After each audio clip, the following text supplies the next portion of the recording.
Hello, hello. Today we're talking about comparison. Comparison is the thief of all joy, as they say.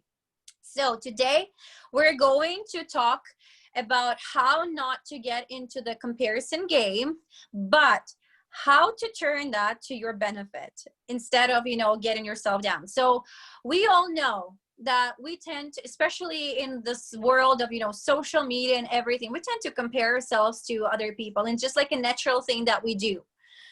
And what it does, it doesn't bring us any joy, right? Like, we always see the highlight reel of somebody else's life. We always see, their victories, because nobody wants to post about the negative, the bad days that they have, all the losses that they have endured, right? So in this business, obviously there are a lot of people that are doing this business, and a lot of people have different stories, and a lot of people go to the same goal that we're going to, maybe sometimes way faster than we're going. And sometimes we can get ourselves like, okay, how did she get to that rank within 2 weeks? And it has taken me 6 months and I'm not even there. Like, oh my gosh, like, she's doing this and I'm not even that. Oh, well, she's so pretty and I'm not even that pretty. I cannot look that good in the bathing suit. Oh my, like, all the things that we tell ourselves, and we undermine ourselves. And then like, we're just shrinking.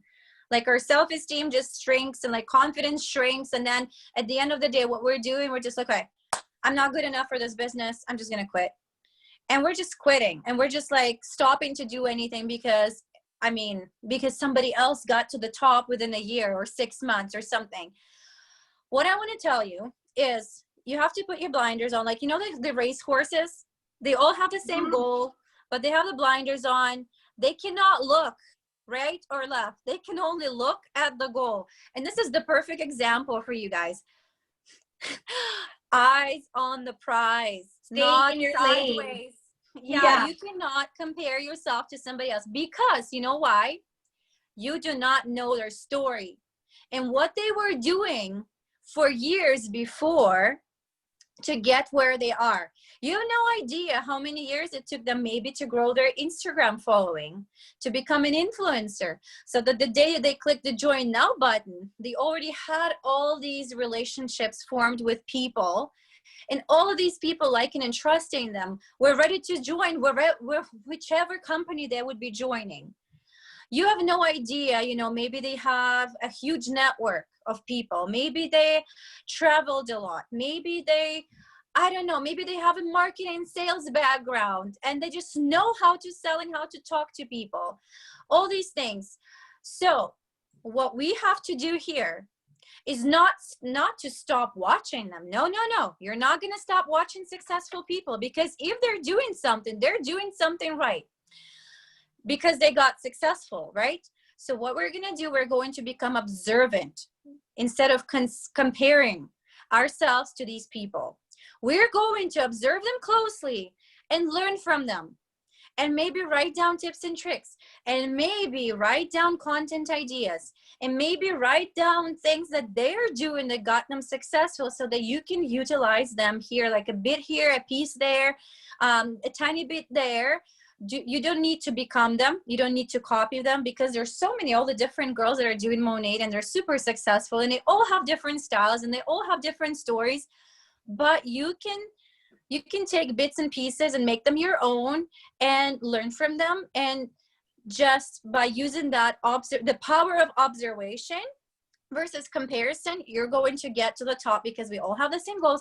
It doesn't matter if it's going to take you 6 years to get there. We're all going to get there. Yeah, and what's that saying? We all have the same amount of hours in a day as Beyonce, right? Like, we've all got 24 hours in a day. It just really depends what you do with it. So like Alina said, you can't compare yourself to somebody else that has been working consistently at the business for 3, 4, 5, 6 years. Those people have worked hard to get where they are.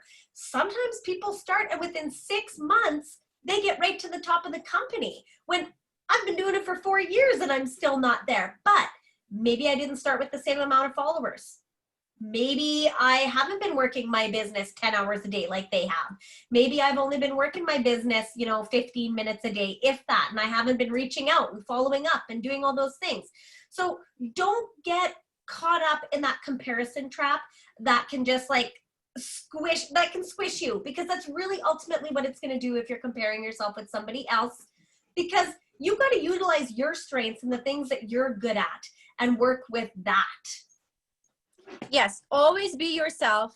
The grass is greener where you water it. It's not greener on the other side.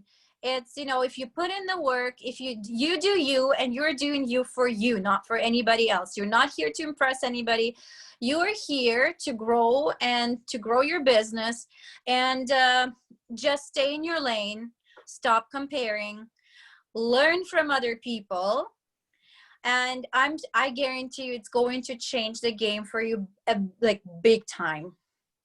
Yeah, and I find if you do get stuck in that comparison trap, join in on things that are happening within your own team and within your own business, and get that sense of community, get that feeling of those arms being wrapped around you in business, so that you don't feel like you're comparing yourself to everybody else. You actually become part of the team and part of what's going on, and you'll be surprised at how much you can learn and how much you're going to grow if you join in on that stuff. And again, we're going back to consistency and we're going back to all of that, but really it is all so connected. So just do you, stay in your lane, be consistent, and be yourself, and you're going to find that you will be successful.